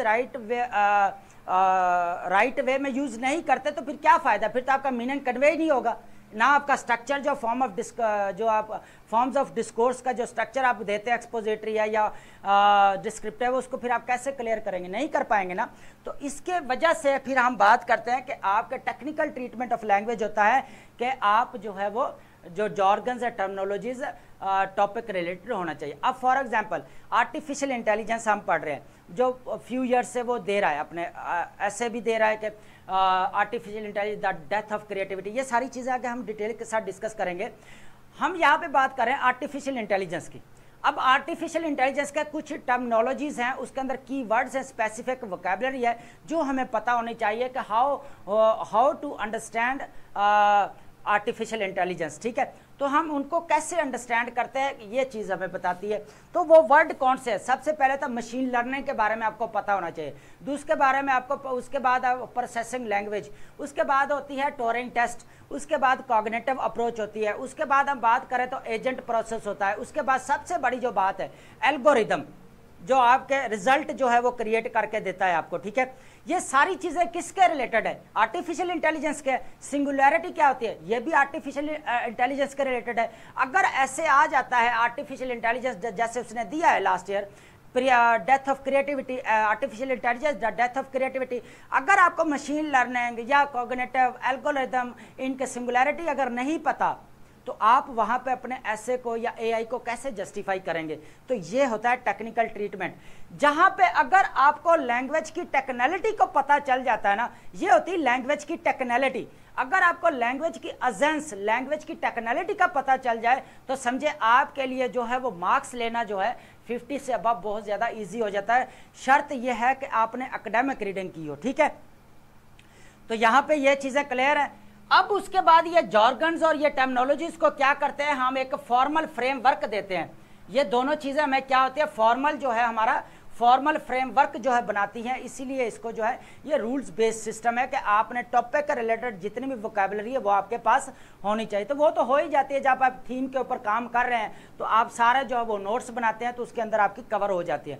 उसके बाद स्पेशलाइज्ड टर्मिनोलॉजीज हैं, अभी इसकी हमने बात कर ली है कि स्पेसिफिक वोकैबुलरी होती है या टर्म्स होती है जो आप यूज़ करते हैं। उसके बाद एप्लीकेशन की बात करते हैं, इसका यूसेज कंप्यूटेशनल लिंग्विस्टिक की बात करें। उसके बाद हम ट्रांसलेशन में सिस्टम की बात करें, ट्रांसलेशन से आप टर्म्स एंड जॉर्गन्स की जो है वो डेफिनेशंस देते हैं, उसको अंडरस्टैंड करते हैं। स्पीच रिकॉग्निशंस में उसकी एक्नॉलेजमेंट होती है, उस चीज़ को फिर आप चेक किया जाता है। उसके बाद कंटेंट एनालिसिस होता है, जो आपके जॉर्गन्स और टर्मिनोलॉजीज के बेस के ऊपर आप क्या करते हैं, जॉर्गन्स और टर्मिनोलॉजीज के ऊपर आप क्या करते हैं, कंटेंट को एनालिसिस करते हैं, कंटेंट का एनालिसिस करते हैं। ठीक है, जो आपका एनालिटिकल अप्रोच पीछे हमने पढ़ी है, स्टेप्स पढ़े हैं, बेसिकली उसकी बात कर रहे हैं। तो टेक्निकल ट्रीटमेंट ये होता है लैंग्वेज का, तो आपने जितनी वोकैब यूज करनी है। होता क्या है कि सम टाइम ऐसा होता है कि जहां पे पॉजिटिव वे में वर्ड यूज करना होता है वहां पे नेगेटिव वे का जो वर्ड लगा दिया जाता है, वोकैब यूज की जाती है। फॉर एग्जांपल जहां पे पॉजिटिव वे है वहां पे लगा जाता है एस्केलेशन। एस्केलेशन जो होता है हमेशा आपने पढ़ा होगा एकेडमिक रीडिंग से लेकर जितने भी जहां जहां भी आपने पढ़ा है वहां पे क्या होता है, नेगेटिव सेंस में यूज किया जा रहा होता है एस्केलेशन को। लेकिन होता क्या है कि एस्पिरेंट क्या मिस्टेक करता है कि उसको पॉजिटिव, हालांकि वोकैब तो इतनी पड़ी है कि आप कोई भी वर्ड उठा के दे सकते हैं वहां पे। ठीक है, तो यहाँ पे जो पॉजिटिव जो होता है, नेगेटिव वे जो कीवर्ड्स यूज होते हैं उनको आपने बी केयरफुल होकर यूज करना है। ठीक है, ये है जी मेन बात जो हम इसके ऊपर डिस्कस करेंगे। हमारे पास है जी एकेडमिक, सबसे पहले जी एकेडमिक नंबर 1 पे है हमारे पास एकेडमिक राइटिंग, दूसरे पास है हमारे पास जर्नलिज्म की लैंग्वेज की राइटिंग, उसके बाद है थर्ड नंबर पे हमारी स्लैंग्स वाली राइटिंग। इन चीज़ों को पहले तो हम डिफ्रेंशिएट करेंगे, फिर जाके इनको जो है पहले हम डिफ्रेंशिएट करते हैं, फिर इनको जो है आपस में देखते हैं कि ये कैसे डिफ्रेंशिएट हमने किया है, इसके एग्जांपल्स के साथ समझते हैं। सबसे पहले मैं एकेडमिक की बात कर दूं तो एकेडमिक एक आपका फॉर्मल स्ट्रक्चर होता है जिसके आप साइटेशन जो आप रेफरेंसेस वगैरह देकर आपने अपनी जो है वो जितने भी मीनिंग्स हैं या डिस्कोर्स है उसको मेनटेन करते हुए बात करते हैं। बेसिकली आपका एकेडमिक राइटिंग जो है वो एकेडमिक रीडिंग से आती है। और एकेडमिक रीडिंग क्या होती है, आपकी बुक रीडिंग होती है, आपके रिसर्च आर्टिकल्स होते हैं, आपके रिपोर्ट्स होते हैं, एकेडमिक वेबसाइट्स होती हैं जहां पे आप एकेडमिक रीडिंग करते हैं। अब एकेडमिक रीडिंग के यहाँ पे एक मैं बात करता हूँ कि आप जब बुक पढ़ते हैं, मैं क्यों एकेडमिक राइटिंग की बात के ऊपर ज़्यादा फोकस्ड हूँ और एकेडमिक रीडिंग की बात कर रहा हूँ। एकेडमिक राइटिंग करने के लिए आपको एकेडमिक रीडिंग करनी पड़ेगी रादर देन आप जर्नलिज्म की लैंग्वेज पढ़ें। एकेडमिक रीडिंग के अंदर होता है क्या, जब आप बुक पढ़ते हैं टू बी ऑनेस्ट, अगर आप लैंग्वेज की एजेंस को समझते हैं ना, अगर आपका पारा यहाँ पे हाई खड़ा है ना और आप एक अच्छी बुक पढ़ते हैं तो आपका पारा डाउन आ जाएगा। उसकी वजह क्या है, क्योंकि एक आपकी बुक है ना, उसका डिस्कोर्स जो है उसके अंदर पोलाइटनेस है, उसके अंदर एक रिदम है, उसके अंदर एक फ्लो है, उसके अंदर एक स्मूथनेस है, उसके अंदर एक तमहीद बांधी हुई है, बात करने की जो एक कह लें कि एक टेक्निक है, एक उसका डिस्कोर्स, कोहेरेंस, कोहेजन, कैसे उसने कीवर्ड्स को सेंटेंस स्ट्रक्चर के अंदर यूज करके अपने थॉट्स को कनेक्ट किया होता है और बड़ा इजी वे, सिंपल वे में जो है वो मीनिंग कन्वे कर रहा था। और हम अंडरस्टैंड भी कर लेते हैं कि इस बुक में ये कहा जा रहा है, इस पैराग्राफ के जो बुक के अंदर लिखा गया इसका ये मीनिंग है। कितनी इंटरेस्टिंग बात है। और यही फ्लो जो है हमारा, अगर हम बुक रीडिंग करते हैं तो यही फ्लो जो है वो हमारा ऑटोमेटिक जो है हमारा मेमोरी के अंदर जो है डेवलप हो रहा था। जब हम बात करते हैं तो पहले तमहीद बांधते हैं, देन उसको जो है एक्सप्लेनेशन देते हैं, बड़ा स्मूथ वे से हमारी बातचीत के अंदर पोलाइटनेस नजर आती है। और यही रिक्वायरमेंट आपकी होती है एकेडमिक चेकर की, ठीक है, कि पोलाइटनेस नजर आनी चाहिए, एक रिदम नजर आना चाहिए, एक फॉर्मल स्ट्रक्चर नजर आना चाहिए। आप बात कर रहे हैं बिल्कुल जो है वो अगर कोई वाक्य पेश कर भी रहे हैं तो बड़ा तमहीद बांध के और बड़ा उसको कह ले कि एक रिदम बना के उसको प्रेजेंट किया जाता है। तो ये बुक जब रीड करते हैं तो ये होती है आपकी एकेडमिक रीडिंग जो आप एकेडमिक राइटिंग के अंदर यूज करते हैं। और यही जो फर्स्ट रिक्वायरमेंट है हमारी क्या है एकेडमिक चेकर की। उसके बाद हम बात करते हैं जर्नलिज्म लैंग्वेज की। जर्नलिज्म की लैंग्वेज बड़ी क्लियर कंसाइज सी रिपोर्टिंग होती है और इंफॉर्मेशन देती है, जो भी चीज़ें हो रही होती हैं उसके बारे में बताता है। होता है क्या कि एकेडमिक राइटिंग बहुत डिफरेंट है जर्नलिज्म की लैंग्वेज के। जर्नलिज्म की लैंग्वेज बड़ी स्ट्रेट फॉरवर्ड होती है और इसके जो वर्ड्स होते हैं वो बहुत ज़्यादा स्ट्रेट फॉरवर्ड होते हैं। ऐसे लग रहा है जैसे हमारे मुंह के ऊपर पढ़ रहे हैं। होता क्या है कि जब हम न्यूज़पेपर पढ़ रहे होते हैं तो हमारा पारा अगर यहाँ पे खड़ा तो यहाँ पे हाई हो जाता है। उसकी रीज़न क्या है? क्योंकि वो रिपोर्टिंग कर रहा था, जो इंसिडेंट हो रहा था उसी को एज इट एज वो प्रेजेंट कर रहा था, बल्कि वो बढ़ा चढ़ा के एग्जेजरेशन की जा रही होती है। और वही अगर हम न्यूज़पेपर न्यूज़ सुन ले, आज इंटरनेशनल जो जितने भी न्यूज़ चैनल्स हैं, हमारे CNN हैं, फॉक्स हैं, रिटर्स हैं, वो इंग्लिश न्यूज़ चल रही होती है लाइव, तो हम सुन रहे होते हैं कितना स्ट्रेट फॉरवर्ड जो बोल रहे होते हैं वो कने, क्योंकि जर्नलिज्म की लैंग्वेज है स्ट्रेट फॉरवर्ड। उसके अंदर डिस्कोर्स नहीं है, तमहीद बांध के वो बात नहीं करते, वो स्ट्रेट फॉरवर्ड बात कर देते हैं। ऐसा लग रहा है मुंह के ऊपर सीधी बातें मारी जा रही हैं। और वही बात हम जब अपने न्यूज़पेपर में रीड करते हैं, होता क्या कि हमें पोलाइटनेस नजर आ रही होती है, होता क्या कि आपकी लैंग्वेज की एजेंस जो होती है उसको आप समझते नहीं है। तो इसलिए हालांकि वो वर्ड जो होते हैं हाई फ्रिक्वेंसी वो हमारे सीधे मुंह के ऊपर मारे जा रहे हैं। तो उसकी वजह क्या है कि वो स्ट्रेट फॉरवर्ड बात कर रहा है, उसने तो वो लुकी छुपी या तमहीद वो डिस्कोर्स तो बात कर ही नहीं रहा। तो इसीलिए मैं कहता हूं कि जर्नलिज्म की लैंग्वेज जो है वो यहाँ पे एकेडमिक राइटिंग के अंदर यूज मत करें। और इसके रेपरकशंस क्या है? फिर 300 या 400 बंदा पास हो रहा है और ऐसे के टॉपर के देख लें कि 40 मार्क्स आ रहे हैं। हुआ क्या कि बेड़ा गर्क किया हुआ है कि हमने जर्नलिज्म की लैंग्वेज को पढ़ पढ़ के। मुझे तो आज सोच के भी बड़ा दुख होता है देख के कि बच्चे क्या कर रहे हैं, एस्पायरेंट क्या कर रहे हैं कि आपका एडिटोरियल है, न्यूज़पेपर से आउटलाइन बना बना के ऐसे बना रहे हैं। यार आप क्यों नहीं समझते कि don't try to use the journalism language in your academic writing. आपका लिटरेचर भरा पड़ा है, आप बुक रीडिंग करें यार, खालिद हुसैनी को पढ़ें, आप द काइट रनर पढ़ें, आप नॉवल, आपका स्मूथनेस देखें, आपकी पोलाइटनेस देखेंगे आप अपनी एकेडमिक राइटिंग के अंदर। आपको बात करने की तमीज़ आ जाएगी कि कैसे जो है हमने कम्युनिकेट करना है अपने एकेडमिक चैकर के साथ। आप जो है वो खुशवंत सिंह को पढ़ें यार, दिल्ली पढ़ें, ट्रैक टू पाकिस्तान पढ़ें, थॉमस हार्डी को पढ़ें यार, ये राइटर्स कहाँ से हैं? आप पाकिस्तानी राइटर्स को, मोहसिन अहमद को पढ़ें, आप क्यों नहीं पढ़ते? आप चलें, आपने लिटरेचर नहीं पढ़ना, जॉर्ज ऑरवेल को नहीं पढ़ना, एनिमल फार्म नहीं पढ़ना, और 1984 नॉवल नहीं पढ़ना, द लेसन ऑफ हिस्ट्री आपने नहीं पढ़ना, रसल को नहीं पढ़ना, तो पढ़ेंगे क्या फिर?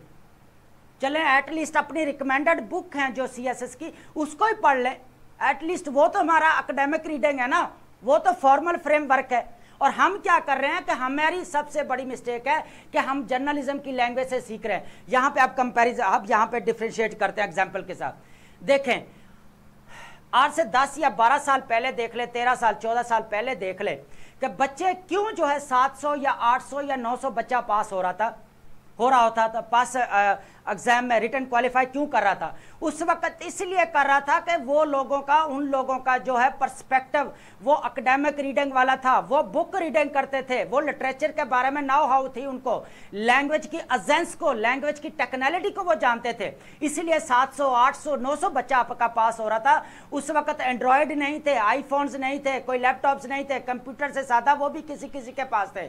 और उस वक्त जो न्यूज़पेपर पढ़ा जाता था वो सिर्फ करंट अफेयर के लिए, करंट इश्यूज के लिए, नेशनल इश्यूज के लिए, रीजनल इश्यूज के लिए या ग्लोबल वाले इश्यूज के लिए पढ़े जाते थे, या वोकैबुलरी को थोड़ा बहुत इकट्ठा किया जाता, कंपाइल किया जाता था।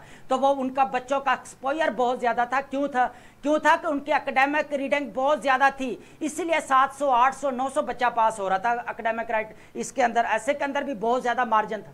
अब कि देखें आप 300 या 400 पास हो रहे हैं, क्यों हो रहे हैं? आज तक कोई बता रहा है हो क्यों रहा है? कि हम लैंग्वेज सुबह उठते हैं, एंड्रॉयड फोन उठाते हैं, आईफोन खोलते हैं और लैपटॉप खोला, आर्टिकल पढ़ना शुरू कर दिया न्यूज़पेपर का, सुबह सुबह पारा यहाँ पे खड़ा है, यहाँ पे हाई कर लेते हैं आप। वही अगर आप बुक रीडिंग करें, जो आपका पारा जहाँ पे खड़ा है ना आपका, वो डाउन जाएगा, रिदम आएगा, एक आपके बात के अंदर, आपके डिस्कोर्स के अंदर एक स्मूथनेस आएगी, आपको पता चलेगा कि रिदम है, आपका तमहीद बांधते हैं। और यही फंडामेंटल रिक्वायरमेंट है आपकी एकेडमिक चैकर की। यार आप मुझे एक बात बताएं, एकेडमिक चैकर ने, आपका प्रोफेसर है या आपका उसने 20 ईयर्स 25 ईयर्स 30 ईयर टीचिंग में गुजारे हैं, उसने एकेडमिक चेकिंग कर करके उसको नहीं पता कि बच्चे जो जर्नलिज्म की लैंग्वेज यूज कर रहे हैं, लैंग्वेज उसको पता है, तो देन वो 40 पे टॉपर को भी ड्रॉप कर देता। क्या वो 40 पे अबव नंबर नहीं ले सकता? आप जितने भी लिटरेचर वाले बंदे हैं आप उनको चेक कर लें, उनके 50 से अबव मार्क्स होते हैं, आपके 60 के अबव होते हैं, आप देख लें। मेरे बहुत सारे दोस्त हैं, मैं नाम नहीं लेना चाहूँगा, लेकिन एकेडमिक जो है आपको राइटिंग के लिए एकेडमिक रीडिंग करनी पड़ेगी। अब एकेडमिक चैकर को ये नहीं पता कि बच्चे चैट GPT यूज़ करके शॉर्टकट मार के जो स्ट्रक्चर लिख रहे हैं, उसको नहीं पता। उसको पता है एग्जामिनर आपका 5 इयर्स आगे जाके सोचता है, वो कहता है, वो देखे ऐसे को चेक करे। लास्ट ईयर उसने दिया, अभी आए हुए को कितनी देर हुई आर्टिफिशियल इंटेलिजेंस के, 2022 से अपडेटेड बाद में हुए ना सारी चीजें। हुआ क्या कि 2024 में और लास्ट ईयर में वो क्या करता है, ऐसे डेथ ऑफ क्रिएटिविटी। उसको पता है कि बच्चों के अंदर क्रिएटिविटी खत्म होती जा रही है, बच्चे चैट जीपीटी का यूज करें यार, यूज करें, लेकिन उसके डिटेल्स भी तो जाके आगे पढ़े। सम टाइम ऐसे होते हैं आप पीस ऑफ ब्रेड मटेरियल आ जाता है, इररेलेवेंट मटेरियल आ जाता है जो आप यूज करते हैं उधर, जो कि हमें फेक रेफरेंस करार दे दिया जाता है। एकेडमिक चेकर को चैट जीपीटी का भी पता है आपका जर्नलिज्म की लैंग्वेज का, क्योंकि वो लैंग्वेज का बाबा बैठा हुआ है, वो लिंग्विस्टिक का है, उसने पढ़ा हुआ है, लिटरेचर को पढ़ा हुआ है, वो लैंग्वेज के एजेंस को समझता है। इसके लिए वो डिस्कोर्स की बार बार क्यों बात करता है कि आपके डिस्कोर्स के अंदर तमहीद होनी चाहिए, पोलाइटनेस नजर आनी चाहिए, रिदम होना चाहिए आपके ऐसे के अंदर, देन जो है वो जाके सिंपल होना चाहिए, हाई फ्रिक्वेंसी वर्ड्स नहीं होने चाहिए, स्ट्रेट फॉरवर्ड नहीं रहना, तमहीद बांध के बात करनी है आपने। और वो नजर आती है, वो बेड़ा गर्क हो चुका है हमारा जर्नलिज्म की लैंग्वेज का पढ़ पढ़ के। हम लैंग्वेज, सॉरी टू से, हम लैंग्वेज जर्नलिज्म की लैंग्वेज से लर्न कर रहे हैं यार, आउटलाइन वहां से बना रहे हैं। क्या आप वो आउटलाइन, वो चीजें, बुक जो बनाई जाती है, बुक लिखी जाती है, क्या बुक के अंदर कंटेंट होता है?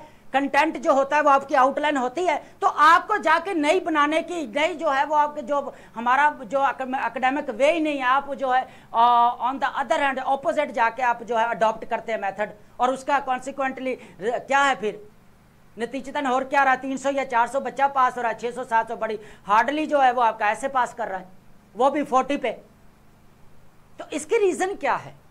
यही मैं आपको बार बार बात कहना चाह रहा हूं कि एकेडमिक रीडिंग के लिए, एकेडमिक राइटिंग के लिए, एकेडमिक राइटिंग के लिए एकेडमिक रीडिंग करें।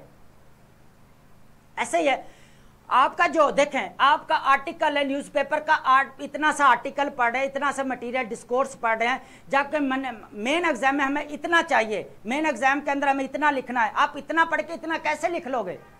फिर तो आपने स्ट्रेट फॉरवर्ड ही मारनी है उसके ऊपर, है ना। अगर आप इतना एकेडमिक रीडिंग इतनी करोगे, देन आप एकेडमिक राइटिंग इतनी कर पाओगे मेन एग्जाम के अंदर। ट्राई टू अंडरस्टैंड इट यार। आपका प्रीवियस ईयर्स में 600 700 800 बच्चा, हम कैंटीन के ऊपर बैठे चाय पी रहे, कह देते जी उस वक्त यार बड़े बच्चे पास होते थे। क्यों होते थे भाईजान? उनके पास एकेडमिक रीडिंग थी, वो लिटरेचर पढ़ते थे। आज के तरह मोबाइल नहीं थे जो हर कोई ट्रांसलेट कर करके दे रहा जी आप ये ट्रांसलेशन पढ़ें, आप ये न्यूज़पेपर का ऑडिटोरियल पढ़ें, ओपिनियन पढ़ें। यार मैं यहाँ पे डिस्क्लेमर दे रहा हूँ, I am not against newspaper यार, मैं डिफरेंशिएट क्रिएट कर रहा हूं कि जर्नलिज्म की लैंग्वेज अलग है, आपकी एकेडमिक राइटिंग अलग है। आप जो स्ट्रेट फॉरवर्डनेस जो आप दिखा रहे हैं ना एकेडमिक राइटिंग के अंदर, वो रिक्वायरमेंट नहीं है। वो कह रहा था पोलाइटनेस नजर आने चाहिए, कलोकियल वे होना चाहिए, आपका बात करने का अंदाज जो होना चाहिए। एट द एंड क्या होता है जर्नलिज्म की लैंग्वेज? मैं हमेशा अभी भी स्ट्रिक्टली, अभी कितने एस्पिरेंट जो पेपर चेकर मेरे पास लेके आते हैं, पता क्या टॉपिक दे देता हूँ, चैट जीपीटी रिसर्च करते हैं। चैट जीपीटी वाला नकल मारने के लिए भी अकल की जरूरत है। वो चैट जीपीटी यूज करके उठा के फ्रेमवर्क ले आते जी, आउटलाइन बना के, सर जी ये चेक करें। पता चल रहा होता है कि ये चैट जीपीटी का यूज किया हुआ। क्या हमें नहीं पता चैट जीपीटी का? क्या हमें लैंग्वेज के सेंस का नहीं पता हुआ? इतनी देर होगी इंग्लिश लिटरेचर पढ़ते हुए यार हमको। उसके बाद वो होता क्या है कि स्ट्रेट फॉरवर्ड वर्ड यूज कर रहे होते हैं, हमारे सीधे मुंह के ऊपर आ रहे होते हैं। वो हमें पता लग जाता है कि ये जर्नलिज्म की लैंग्वेज यहाँ पे यूज कर रहा है। जर्नलिज्म की लैंग्वेज बहुत डिफरेंट है एकेडमिक राइटिंग से। मैंने इतना एनालिसिस या इतना मैं आपसे क्यों बार बार आपसे स्ट्रिक्टली मना कर रहा हूँ कि आपकी जो रेशो कम हो रही है ना 300 या 400, आप मेन रीज़न देख लें, अपने आप को आइडेंटिफाई करें कि यार पहले वाले स्टूडेंट्स एकेडमिक रीडिंग करते थे, आज हम न्यूज़पेपर के पढ़ गए हैं जो स्ट्रेट फॉरवर्ड है, जिसका कोई डिस्कोर्स ही नहीं है, जिसके अंदर कोई तमहीद ही नहीं है, जिसके अंदर कोई पोलाइटनेस ही नज़र नहीं। अगर आप बताएं, अगर रिपोर्टिंग के अंदर वही रिपोर्टिंग न्यूज़पेपर के अंदर हो रही होता ना, वही रिपोर्ट आ रही होता, अगर वो रिपोर्टिंग अगर सोच लें कि अगर उनके अंदर पोलाइटनेस आ जाए तो कोई लोग सुनेंगे आपको बैठ के? नहीं सुनेंगे ना। तो वो एकेडमिक राइटिंग के अंदर आपके चेक सुनेगा आपकी? नहीं सुनेगा, उड़ा देगा। कहां पे उड़ाएगा आपको? अंडर 40 पे, अंडर 30 पे उड़ा देगा। उसको पता है कि इसका डिस्कोर्स ठीक नहीं है, इसके अंदर पोलाइटनेस नहीं है, ये बड़ी स्ट्रेट फॉरवर्ड सी बात कर रहा है यार, इसको बात करने की तमीज ही नहीं है। मैंने इसको एथिक्स सिखाए, मैंने इसको फॉर्म्स ऑफ डिस्कोर्स दिया, लेकिन इसने फिर भी वही मिस्टेक की। अब बात समझ में आई? तो ये चीज़ होती है जहाँ पे आप ऑर्गेनाइजेशन जितनी भी चीज़ें मैंने पीछे रेलिवेंस आप क्लैरिटी जो जाती है वो एकेडमिक रीडिंग के जरिए जाती है, एकेडमिक चैकर के जरिए। ये हमें जर्नलिज्म की लैंग्वेज नहीं चाहिए। मैं एक बात यहाँ पे क्लियर कर दूँ, जर्नलिज्म की न्यूज़पेपर लाजमी पढ़ें, बट सीए के पेपर के लिए, पीए के पेपर के लिए, करंट अफेयर के लिए पढ़ें, नेशनल इश्यूज़ को कवर करने के लिए पढ़ें, रीजनल इश्यूज़ को कवर करने के लिए पढ़ें, ग्लोबल लेवल पे इश्यूज़ कवर करने के लिए पढ़ें, इंग्लिश वोकैबुलरी को कॉन्ग्रीगेट करें, but academic don't try to use journalism language in academic writing. बस मुझे इतना चाहिए कि आप जिस दिन एकेडमिक रीडिंग स्टार्ट करना शुरू कर देंगे, आई विल टेल यू कि यार कौन see what type of book जो है वो आपको रिक्वायर है पढ़नी चाहिए। मैं बताऊंगा आपको यार वो कौन सा लिटरेचर है, अमेरिकन लिटरेचर पढ़े या ब्रिटिश लिटरेचर पढ़े या इंडियन है या पाकिस्तानी है या खालिद हुसैनी को पढ़े, अफगानी स्टाइल को। तो आप अपना नेटिव स्टाइल पढ़ें, रिकमेंडेड बुक्स का, इसके ऊपर हम डिटेल्स के साथ आगे लेक्चर आ रहे हैं, कौन से रिसोर्सेज है, एकेडमिक रिसोर्सेज कौन से है, हर चीज़ जो है हम डिस्कस करेंगे और आई विल टेल यू यार डोंट वरी। लेकिन आप जो है लैंग्वेज को, मैं अभी फिर दे रहा हूं, लैंग्वेज को जर्नलिज्म से सीखना बंद कर दें, स्ट्रेट फॉरवर्डनेस बंद कर दें, अपने अंदर पोलाइटनेस लेके आए। पोलाइटनेस उस वक्त आएगी जब आप बुक रीड करेंगे, ठीक है। चलें जी आगे हम शिफ्ट करते हैं जी स्लैंग्स के। स्लैंग्स का बताया नहीं जी, सॉरी। स्लैंग्स बेसिकली आपके जो हैं, स्लैंग्स क्या है, स्लैंग्स बेसिकली इनफॉर्मल आपके वर्ड होते हैं जो आप क्या करते हैं, यूज करते हैं स्पीकिंग में। इनफॉर्मल क्या है, स्लैंग्स। स्लैंग्स क्या कहाँ पे यूज होते हैं, बेसिकली स्लैंग्स आपके यूज होते हैं स्पीकिंग स्किल में। यहाँ पे स्पीकिंग जहाँ बोल रहे हैं वहाँ पे होते हैं। होता क्या है यहाँ पे एक बात मैं क्लियर कर दूँ कि आप मैं एग्जांपल देता हूँ। मेरे दोस्त हैं 2019 में उन्होंने अटेम्प्ट दी CSS की, हार्वर्ड यूनिवर्सिटी के माशाल्लाह पढ़े हुए, उनकी इंग्लिश स्पीकिंग स्किल बहुत अच्छी थी है? जो चीज़ कोई डिजर्व करता है तो उसको अप्रिशिएट करना चाहिए। हुआ क्या कि उसका एसे का जो पेपर है वो ड्रॉप आउट हो गया। हुआ कितने पे, अंडर 40 पे और 30 अबव पे। सर को हाथ दे के बैठ गया, कि पकड़ के बैठ गया सर को, अब क्या करो यार, क्या हुआ यार। मैं बोला यार देख तेरी स्पीकिंग अच्छी है, इंग्लिश अच्छी है, एक बार तो मुझे ऐसे कर इंट्रोडक्टिव पैराग्राफ तो दिखा। उसने खैर मुझे PDF जब चेक करवाया तो उसने क्या किया कि 3 से 4 जो है इनफॉर्मल स्लैंग जो है वो लिखे हुए हैं उसके इंट्रोडक्टरी पैराग्राफ। उसको लग रहा था कि ये जो स्लैंग्स हैं ये यहाँ पे एक्सेप्टेबल हैं, क्योंकि वहाँ तो एक्सेप्टेबल हो जाते हैं, पढ़ लेते हैं, नेटिव में वहाँ तो चल जाते हैं, लेकिन यहाँ पे ये चल जाएंगे। लेकिन लैंग्वेज यहाँ पे तो वो जाते हैं डेप्थ तक लैंग्वेज की जाते हैं। जो आपका एकेडमिक चेक कर बैठा हुआ, इतना टीचिंग एक्सपीरियंस लेके, इतनी क्वालिफिकेशन लेके, क्या CSS मास्टर्स जो करके बैठे उनको चेक करने के लिए दे देते हैं? हाँ, वो भी बहुत सारा एक्सपीरियंस लेके बैठा हुआ है, उसके प्रोफेसर है वो आपके यूनिवर्सिटीज़ के या कॉलेजेस के बड़े बड़े। यहाँ पे देखें 3 से 4 उसने मिस्टेक की और हुआ क्या कि इनफॉर्मल लैंग्वेज की वजह से जो है वो कर दिया। अब 2 चीज़ें हैं कि आपकी जर्नलिज्म की लैंग्वेज और स्लैंग्स, ये दोनों एकेडमिक रीडिंग के अंदर, एकेडमिक राइटिंग के अंदर नहीं चाहिए। अभी से अपनी आदतें ठीक कर लें, अपनी आदतें चेंज कर लें, अपनी एकेडमिक रीडिंग स्टार्ट कर दें। आप देखें आपके जो कैसे पोलाइटनेस आती है, आप बात करने की तमीज़ आ जाएगी। जो आप स्ट्रेट फॉरवर्ड मुंह के ऊपर मार रहे होते हैं बातें, तो वो उसके अंदर आप तमहीद बांध लेंगे, ठीक है। जो एग्जामिनर ने हमें एथिक्स सिखाए हैं, हमें उसको लर्न करना चाहिए, उसी स्ट्रक्चर में बात करनी चाहिए, ठीक है। चलें जी, यहाँ अब हम बात करते हैं जी कनेक्टिव नॉलेज क्या होता है। कनेक्टिव नॉलेज जब आप, कनेक्टिंग नॉलेज एंड लैंग्वेज, जब आपके पास नॉलेज आ जाता है तो उसको जो है लैंग्वेज के जरिए कनेक्ट करते हैं। मैं एक बात यहाँ पे अभी क्लियर कर देता हूँ लैंग्वेज के हवाले से। हम कोई भी कंस्ट्रक्शन का बिल्डिंग खड़ी करते हैं तो पहले ईंट रखते हैं, ईंट के ऊपर जो हम अपनी पूरी जो है वो स्ट्रक्चर खड़ा कर देते हैं। तो यहाँ पे एग्जांपल देने का मकसद ये है कि लैंग्वेज आपकी फर्स्ट ईंट है। लैंग्वेज आ रही है तो बाकी सारा स्ट्रक्चर आपका ऊपर खड़ा है, आपका नॉलेज, आपका एनालिसिस, आपका डिस्कोर्स आपका discourse, form of discourse, technical treatment of language, academic writing, A to Z जितनी भी चीज़ें हैं, स्ट्रक्चरल प्रोसेस, उसके बाद लॉजिकल पैटर्न, टेक्स्ट एनालिसिस, ये सारी चीज़ें कहाँ पे आती हैं? आपकी लैंग्वेज के ऊपर स्टैंड कर रही है। तो अगर आपका लैंग्वेज ठीक है तो आप जो है वो स्टेटमेंट को मोल्ड करके लिख सकते हैं, कनेक्ट करके लिख सकते हैं, अपने फैक्ट्स एंड आइडियाज़ को कनेक्ट कर सकते हैं। जो मैंने पीछे नॉलेज की बात की थी, आप एनालिसिस कर सकते हैं, आप टॉपिक को अंडरस्टैंड कर सकते हैं अगर आपकी लैंग्वेज अच्छी है तो। तो लैंग्वेज एक ईंट की तरह है, फाउंडेशन है, बाकी स्ट्रक्चर सारा इसके ऊपर खड़ा है। तो पहले अगर आपकी लैंग्वेज ठीक नहीं है तो मैं एक बार आपको अभी बड़ी क्लैरिटी के साथ कह देता हूं कि आपकी लैंग्वेज के ऊपर अगर आप ठीक नहीं है तो 2 और 3 मंथ अपनी लैंग्वेज के ऊपर काम करें। ये लैंग्वेज वो है इंग्लिश लैंग्वेज जो टिल डेथ तक आपकी जान नहीं छोड़ेगी इंग्लिश लैंग्वेज। तो क्यों ना अभी से 2 और 3 मंथ लगा के पहले लैंग्वेज को सीखें, लैंग्वेज की प्रैक्टिस करें रिटन फॉर्म में, ठीक है।